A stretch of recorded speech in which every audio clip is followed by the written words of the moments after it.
ప్రియులారా, మన ప్రభువు అయిన యేసు క్రీస్తు నామంలో మీకు శుభోదయం. ఆయనను గూర్చి అనుదిన ఆత్మీయ ఆహారం, ఫిబ్రవరి 14 శుక్రవారం. నేటి మన ధ్యాన లేఖనం పరమగీతము గ్రంథం 1వ అధ్యాయం 2వ వచనం.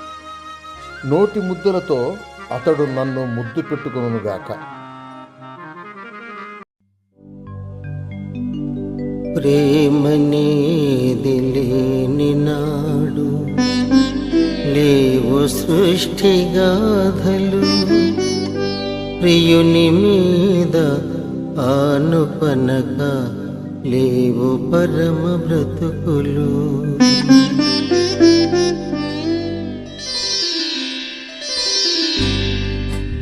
వ్యాఖ్యాన అంశం: ప్రేమనేది లేని నాడు లేవు సృష్టిగాథలు.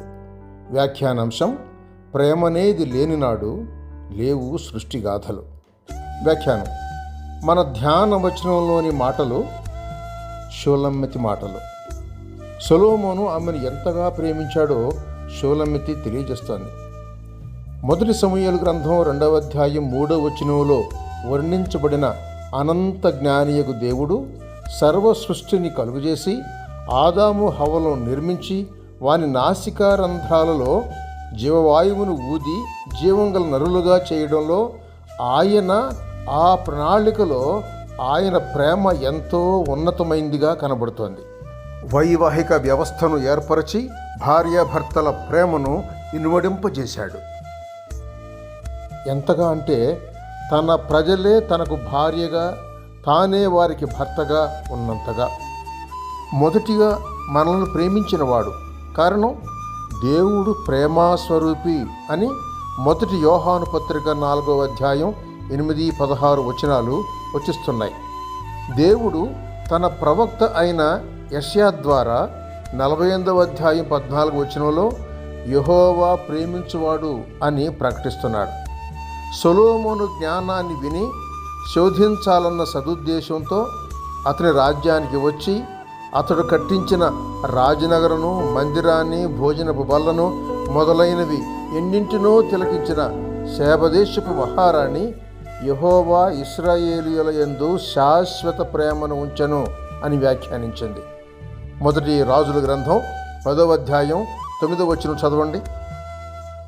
లూకా సువార్త 7వ అధ్యాయం 38వ వచనంలో ప్రభువు పాదాలను ముద్దు పెట్టిన ఒక సోదరుని చూస్తాం. ప్రభువు పాదాలను ముద్దు పెట్టుకోవడం మనకెంతో ఆశీర్వాదకరం. ఇలాంటి లోతైన అనుభవంలోకి వెళ్ళాలి. ప్రభువును భోజనానికి పిలిచిన సీమోను ప్రభువు పాదాలను ముద్దు పెట్టుకోలేదు, తన ఘనత కోసమే ఆయనను ఆహ్వానించినట్టుంది.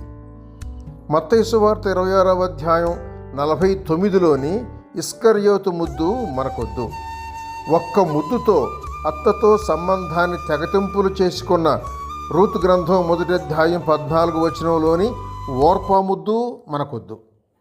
సర్వశక్తుడైన దేవాది దేవుని రక్షణను రుచి చూచిన మనం పవిత్రతకు సూచనగా పవిత్ర జీవితపు ముద్దును మన హృదయంలో భద్రపరుచుకొని ఆయన పాదార విందాల విందులో పాల్గొని ఆ క్రొత్త సృష్టిలో ఆనందిద్దాం. ప్రకటన గ్రంథం 21వ అధ్యాయం 1-4 వచనాలు చదవండి. శుభములతో వందనాలు.